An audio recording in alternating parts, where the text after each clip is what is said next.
আসসালামু আলাইকুম রহমতুল্লাহি অবরাকাতুহু। পাত্র চাই একজন সুন্দরী সুশিক্ষিতা ডিভোর্সি পাত্রের জন্য আর্জেন্ট ঘর জামাই পাত্র চাই।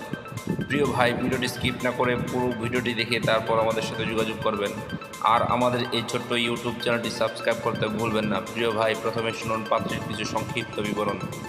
পাত্রীর নাম পরে বলা হবে। পাত্রীর বয়স 36 চলমান। পাত্রীর উচ্চতা 5 ফুট 4 ইঞ্চি। পাত্রীর গায়ের রং উজ্জ্বল ফর্সা। পাত্রীর ওজন 70 কেজি। পাত্রীর রক্তের গ্রুপ এ পজিটিভ। পাত্রীকে দেখতে বেশ সুন্দরী আলহামদুলিল্লাহ। পাত্রীর ধর্ম ইসলাম। পাত্রী একজন মুসলিমা। পাত্রী নিয়মিত 5 ওয়াক্ত নামাজ আদায় করেন এবং হেজাবি আলহামদুলিল্লাহ। পাত্রীর জাতীয়তা বাংলাদেশী। পাত্রীর শিক্ষাগত যোগ্যতা বিএসসি এমএসসি করা আছে। পাত্রীর পেশা বর্তমানে একটি কুটির শিল্প ক্ষুদ্র। পাত্রীর বৈবাহিক অবস্থা ডিভোর্সি। পাত্রীর ডিভোর্সি ঠিক, তবে পাত্রীর কোনো বেবি নেই। পাত্রীর শারীরিক ও মানসিকভাবে সম্পূর্ণ সুস্থ আলহামদুলিল্লাহ। পাত্রীর শরীরে কোনো রোগ নেই। পাত্রীর স্থায়ী ও বর্তমান ঠিকানা ঢাকা, নিজের বাড়ি 3 তলা। পাত্রীদের আর্থিক অবস্থা সচ্ছল আলহামদুলিল্লাহ। পাত্রীর ডিভোর্সের কারণ শুধুমাত্র পাত্রকে বলা হবে। প্রিয় ভাই, এবার শুনুন পাত্রী কেমন পাত্রের আশা প্রত্যাশা করি। পাত্রের সন্তান গ্রহণযোগ্য না। পাত্রকে অবশ্যই পার্মানেন্টভাবে পাত্রীর বাসায় থাকতে হবে। পাত্রকে অবশ্যই নম্রভদ্র ও নামাজি হতে হবে। পাত্রকে অবশ্যই মার্জিত রুচিশীল হতে হবে। পাত্রের বয়স মিনিমাম 36 থেকে 50 এর মধ্যে হতে হবে। পাত্রের উচ্চতা মিনিমাম 5 ফুট 6 ইঞ্চির উপরে হতে হবে।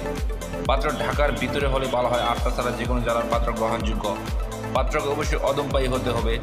পাত্র যে কোনো চাকরিজীবী অথবা সম্মানজনক পেশায় নিয়োজিত থাকলে ভালো হয়। পাত্রের শিক্ষাগত যোগ্যতা পাত্রের সাথে মানানসই হতে হবে। পাত্রের গায়ের রং শ্যামলা হোক বা ফর্সা, এতে কোনো সমস্যা নেই আলহামদুলিল্লাহ, চলবে। পাত্রকে অবশ্যই শারীরিক ও মানসিকভাবে সম্পূর্ণ সুস্থ হতে হবে। পাত্রের শরীরে কোনো রোগ থাকলে চলবে না। প্রিয় ভাই, এতক্ষণ তো এই সুন্দরী সুশিক্ষিতা ডিভোর্সি পাত্রীর পুরো ডিটেলস আপনাদের সামনে উপস্থাপন করলাম। এবার যারা এই সুন্দরী সুশিক্ষিতা ডিভোর্সি পাত্রীকে বিয়ে করে ঘর জামাই থাকতে আগ্রহী, শুধু তারাই আমাদের সাথে যোগাযোগ করুন। আমাদের সাথে যোগাযোগ করার জন্য একটি ইমেল অ্যাড্রেস, একটি ফোন নাম্বার দিলাম, সেই ফোন নাম্বারে অথবা ইমেল অ্যাড্রেসে যোগাযোগ করতে পারেন। আমাদের সাথে যোগাযোগ করার জন্য একটি ইমেল অ্যাড্রেস, একটি ফোন নাম্বার দিলাম, সেই ফোন নাম্বারে অথবা ইমেল অ্যাড্রেসে যোগাযোগ করতে পারেন। আমাদের সাথে যোগাযোগ করার সময় ছেলের সিভি এবং পিকচার নিয়ে যোগাযোগ করবেন। সবাইকে অসংখ্য ধন্যবাদ ধৈর্য সহকারে ভিডিওটি দেখার জন্য। এবার দেখুন পাত্রীর পিকচার।